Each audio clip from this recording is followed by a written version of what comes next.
मेरे प्यारे दोस्तों माँ बहनों, अस्सलाम वालेकुम वरहमतुल्लाहि वबरकातुहू। प्यारे दोस्तों, एक मरतबा सूरह यासीन, सूरह रहमान और दुरूद ताज को पढ़ने और सुनने के बेशुमार फ़ायदे हैं। यकीन मानना मेरे प्यारे दोस्तों, अगर आप पढ़ना जानते हैं तो आप पढ़ लीजिए, नहीं जानते हैं आप नहीं पढ़ सकते हैं। तो प्यारे दोस्तों, पहले हम आपको सिर्फ एक मरतबा इनकी तिलावत करके सुना देते हैं। चलिए मेरे अजीज़ दोस्तों, अऊज़ु बिल्लाहि मिनश शैतानिर रजीम, बिस्मिल्लाहिर रहमानिर रहीम। यासीन वल कुरआनिल हकीम इन्नका लमिनल मुरसलीन अला सिरातिम मुस्तकीम तंज़ीलल अज़ीज़िर रहीम लितुन्ज़िरा क़ौमम मा उन्ज़िरा आबाउहुम फ़हुम गाफ़िलून लक़द हक़्क़ल क़ौलु अला अक्सरिहिम फ़हुम ला युमिनून इन्ना जअलना फ़ी अअनाक़िहिम अग़लालन फ़हिय इलल अज़क़ान फ़हुम मुक़महून वजअलना मिन बैनि अयदीहिम सद्दन व मिन ख़ल्फ़िहिम सद्दन फ़अग़शयनाहुम फ़हुम ला युबसिरून वसवाउन अलैहिम अअन्ज़रतहुम अम लम तुन्ज़िरहुम ला युमिनून इन्नमा तुन्ज़िरु मन इत्तबअ अज़्ज़िक्र व ख़शियर रहमान बिल ग़ैब फ़बश्शिरहु बिमग़फ़िरतिन व अज्रिन करीम। इन्ना नहनु नुह्यिल मौता व नक्तुबु मा क़द्दमू व आसारहुम व कुल्ल शैइन अहसैनाहु फ़ी इमामिन मुबीन। वद्रिब लहुम मसलन अस्हाबल क़र्यह इज़ जाअहल मुरसलून इज़ अरसलना इलैहिम इस्नैनि फ़कज़्ज़बूहुमा फ़अज़्ज़ज़ना बिसालिसिन फ़क़ालू इन्ना इलैकुम मुरसलून क़ालू मा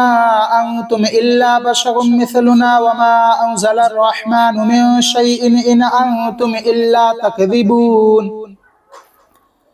क़ालू रब्बुना यअलमु इन्ना इलैकुम लमुरसलून व मा अलैना इल्लल बलागुल मुबीन। क़ालू इन्ना ततय्यरना बिकुम लइन लम तंतहू लनरजुमन्नकुम व लयमस्सन्नकुम मिन्ना अज़ाबुन अलीम। क़ालू ताइरुकुम मअकुम अइन ज़ुक्किरतुम बल अंतुम क़ौमुम मुस्रिफून। वजाअ मिन अक़सल मदीनति रजुलुन यसअ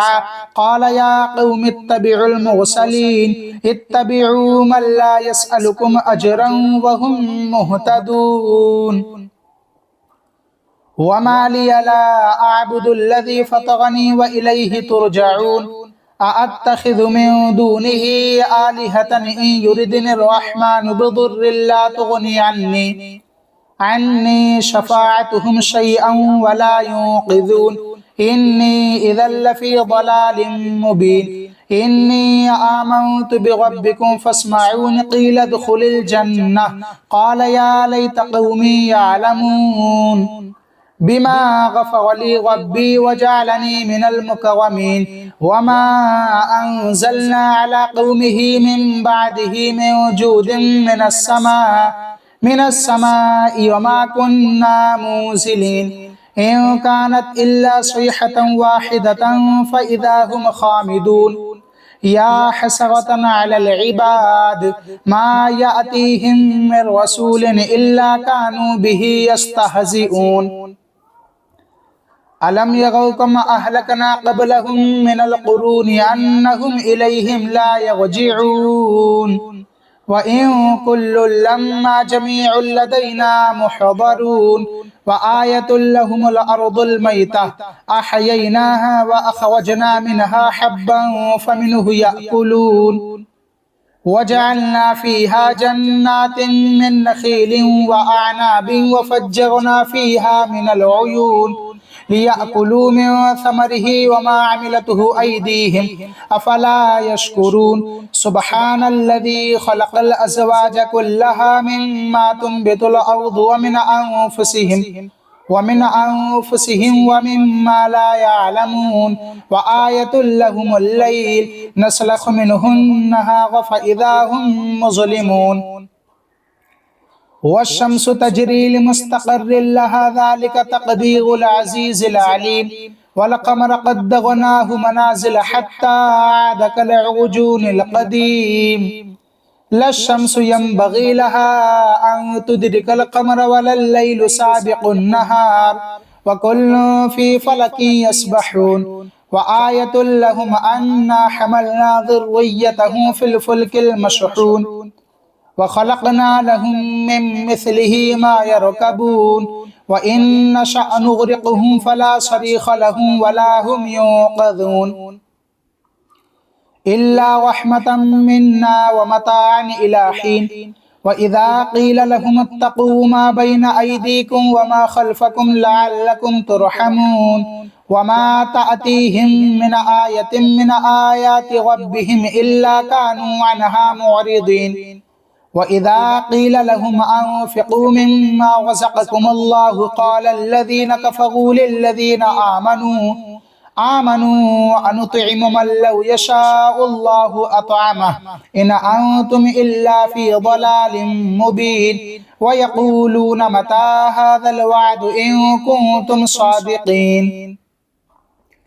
ما ينظرون إلا صيحة واحدة تأخذهم وهم يخصمون فلا يستطيعون توصية ولا إلى أهلهم يرجعون ونفخ في الصور فإذا هم من الأجداث إلى ربهم ينسلون قالوا يا ويلنا من بعثنا من مرقدنا هذا ما وعد الرحمن وصدق المرسلون إن كانت إلا صيحة واحدة فإذا هم جميع لدينا محضرون فاليوم لا تظلم نفس شيئا ولا تجزون إلا ما كنتم تعملون إن أصحاب الجنة اليوم في شغل فاكهون هم وأزواجهم في ظلال على الأرائك متكئون لهم فيها فاكهة ولهم ما يدعون سلام قولا من رب رحيم وامتازوا اليوم أيها المجرمون ألم عاهد إليكم يا بني آدم ألا تعبدوا الشيطان إنه لكم عدو مبين وأن اعبدوني هذا صراط مستقيم ولقد أضل منكم جبلا كثيرا أفلم تكونوا تعقلون هذه جهنم التي كنتم توعدون اصلوها اليوم بما كنتم تكفرون اليوم نختم على أفواههم وتكلمنا أيديهم وتشهد أرجلهم بما كانوا يكسبون ولو نشاء لطمسنا على أعينهم فاستبقوا الصراط فأنى يبصرون ولو نشاء لمسخناهم على مكانتهم فما استطاعوا مضيا ولا يرجعون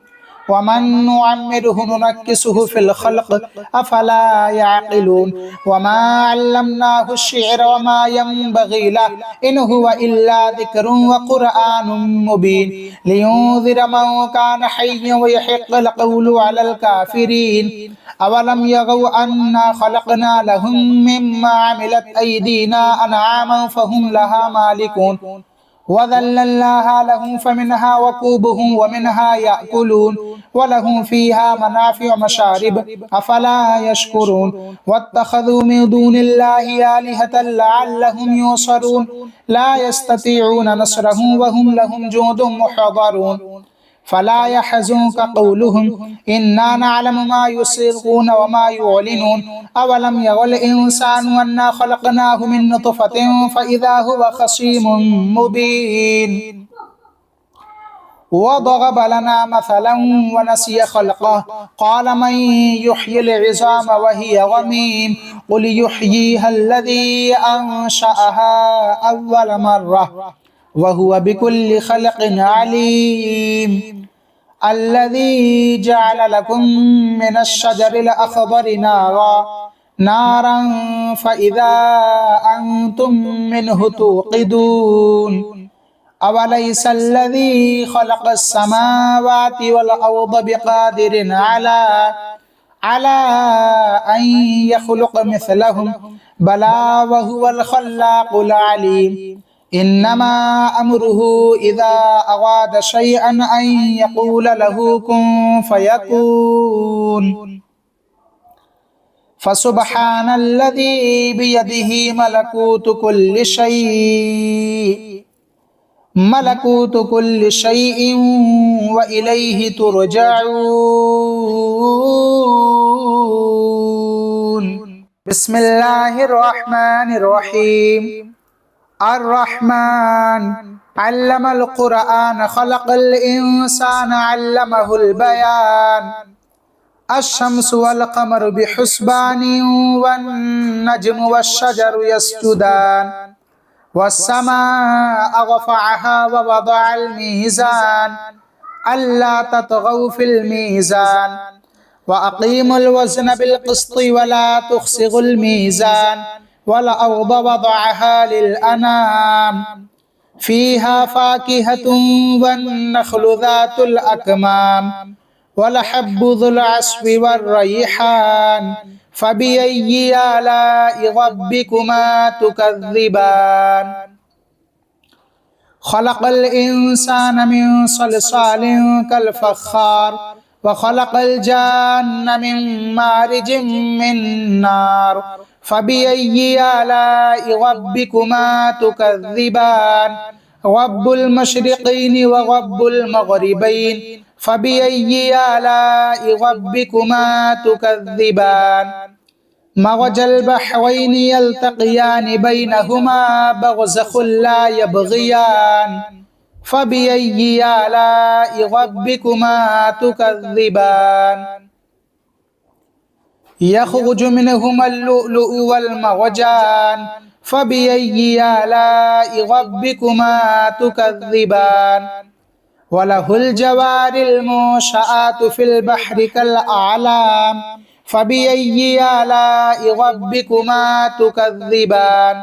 كل من عليها فان ويبقى وجه ربك ذو الجلال والإكرام فبأي آلاء ربكما تكذبان يسأله من في السماوات والأرض كل يوم هو في شأن فبأي آلاء ربكما تكذبان سنفرغ لكم أيها الثقلان فبأي آلاء ربكما تكذبان يا معشر الجن والإنس إن استطعتم أن تنفذوا من أقطار السماوات والأرض فانفذوا لا تنفذون إلا بسلطان فبأي آلاء ربكما تكذبان يرسل عليكما شواظ من نار ونحاس فلا تنتصران فبأي آلاء ربكما تكذبان فإذا انشقت السماء فكانت وردة كالدهان فبأي آلاء ربكما تكذبان فيومئذ لا يسأل عن ذنبه إنس ولا جان فبأي آلاء ربكما تكذبان يعرف المجرمون بسيماهم فيؤخذ بالنواصي والأقدام فبأي آلاء ربكما تكذبان هذه جهنم التي يكذب بها المجرمون يطوفون بينها وبين حميم آن فبأي آلاء ربكما تكذبان ولمن خاف مقام ربه جنتان فبأي آلاء ربكما تكذبان ذواتا أفنان فبأي آلاء ربكما تكذبان فيهما عينان تجريان فبأي آلاء ربكما تكذبان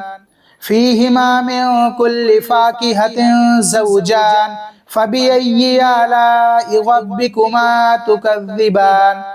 متكئين على فرش بطائنها من استبرق وجنى الجنتين دان فبأي آلاء ربكما تكذبان فيهن قاصرات الطرف لم يطمثهن إنس قبلهم ولا جان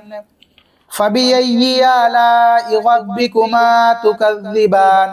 كأنهن الياقوت والمرجان فبأي آلاء ربكما تكذبان هل جزاء الإحسان إلا الإحسان فبأي آلاء ربكما تكذبان ومن دونهما جنتان فبأي آلاء ربكما تكذبان مدهامتان فبأي آلاء ربكما تكذبان فيهما عينان نضاختان فبأي آلاء ربكما تكذبان فيهما فاكهة ونخل ورمان فبأي آلاء ربكما تكذبان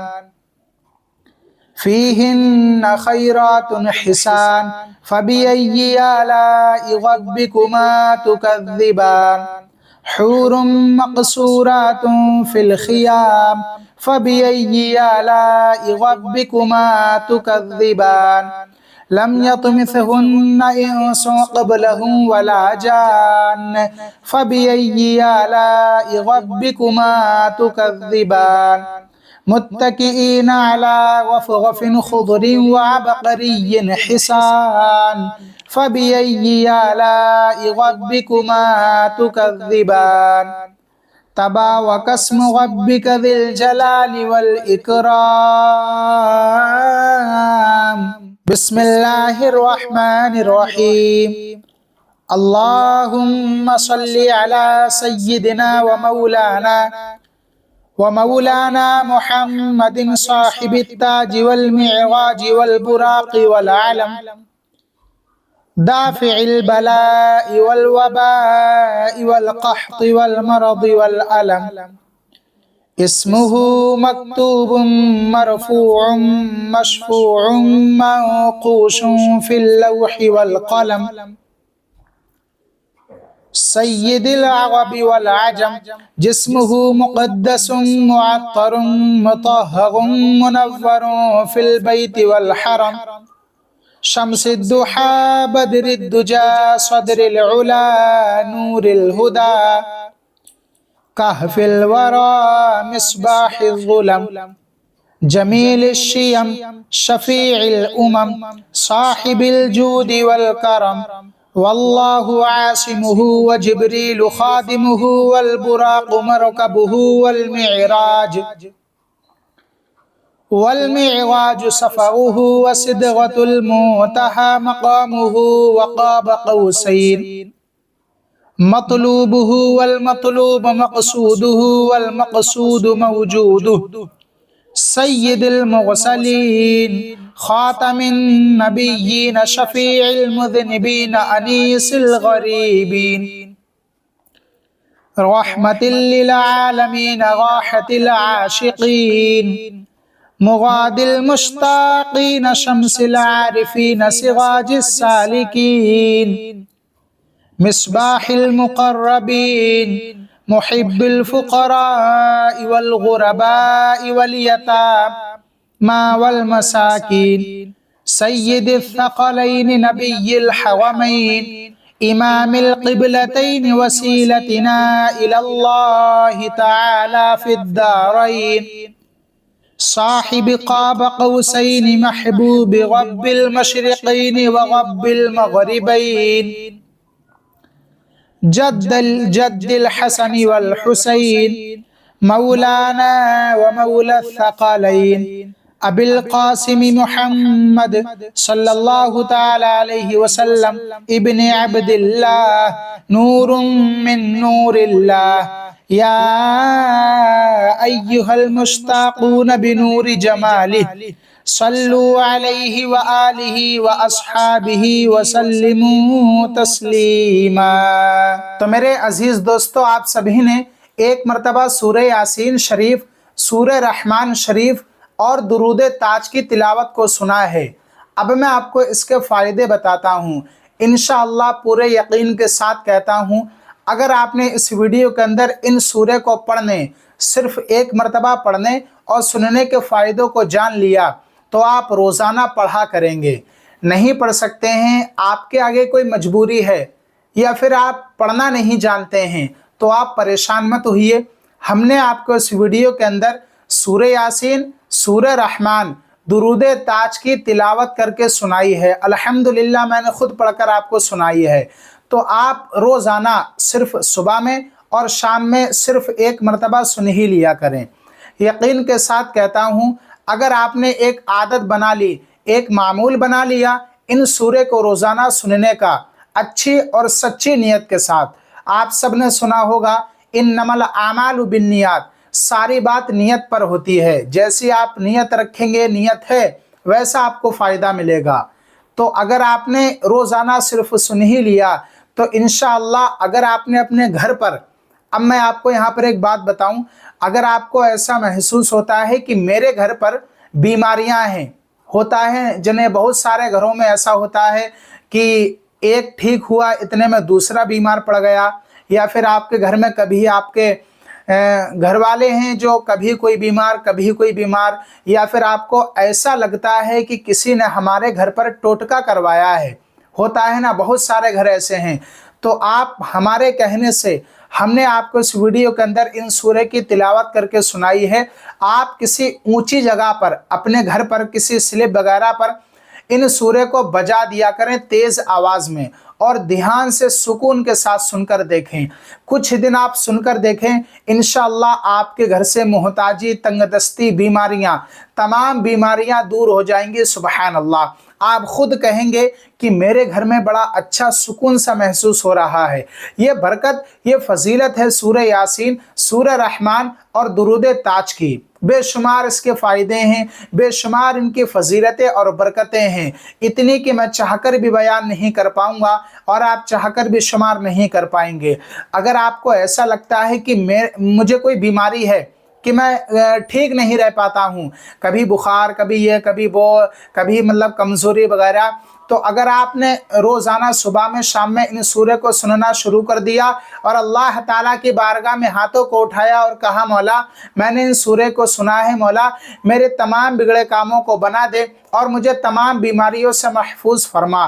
तो यकीनन सूरह यासीन, सूरह रहमान, दुरूद ताज को सुनने की बरकत से अल्लाह रब्बुल इज़्ज़त आपको जल्दी ही शिफा अता फरमाएगा। और मेरे अजीज़ दोस्तों, आप अपने घर पर इन सूरह को तिलावत को सुने, आपके घर में बेशुमार बरकतें और रहमतें आएंगी, अमीरी आएगी और मोहताजी, तंगदस्ती, परेशानी, गुर्बत दूर हो जाएगी। आप अपनी दुकान पर जाएं तो इन सूरह को बजा दें, आपकी दुकान में खूब बरकतें और रहमतें आएंगी। आपका कारोबार नहीं चल पा रहा है तो वो भी आपका चलने लगेगा और आप बेहिसाब पैसा कमाएंगे। आपकी दौलत में बेशुमार बरकतें और रहमतें होंगी, आप खुद हैरान हो जाएंगे। बस आपसे इतना कहना चाहता हूँ, आप नमाजों की पाबंदी करें, पांचों वक्त की नमाज को वक्त पर अदा करें और यकीन कामिल रखें। इंशाअल्लाह फिर आप देखना इसके कैसे फ़ायदे हैं। और अजीज़ दोस्तों, हमने आपको इस वीडियो के अंदर इन सूरह का वजीफ़ा बताया है। अगर आपको तिलावत अच्छी लगे, वीडियो अच्छी लगे, तो आप वीडियो को एक लाइक करके चैनल को सब्सक्राइब कर सकते हैं। हकीकतन बताऊं, बड़ी मेहनत पड़ती है वीडियो बनाने में। चलिए आप सबके लिए अब दुआ करते हैं। आप कमेंट बॉक्स में एक मरतबा आमीन ज़रूर लिख देना। अगर अल्लाह ताला ने हम में से किसी एक के आमीन को कबूल कर लिया तो हमारी तमाम दुआएं कबूल हो जाएंगी। मौलाए करीम हम सभी ने सूरह यासीन शरीफ, सूरह रहमान शरीफ, दुरूद ताज की तिलावत को सुना है। मौला इसकी बरकत से हमारी तमाम परेशानियों को दूर अता फरमा, हमारी तमाम मुश्किलात को आसान फरमा। मौला जो बे औलाद हैं उन्हें नेक साले औलाद अता फरमा, जो कर्जदार हैं मौला उन्हें कर्ज से बरी अता फरमा, और जो हमारे भाई बहन इस वीडियो को देख रहे हैं मौला उनकी जायज़ तमन्नाओं को पूरा अता फरमा। आमीन या रब्बल आलमीन। चलिए मेरे अजीज दोस्तों, मिलते हैं नेक्स्ट वीडियो में एक नए टॉपिक के साथ। तब तक के लिए आप सभी को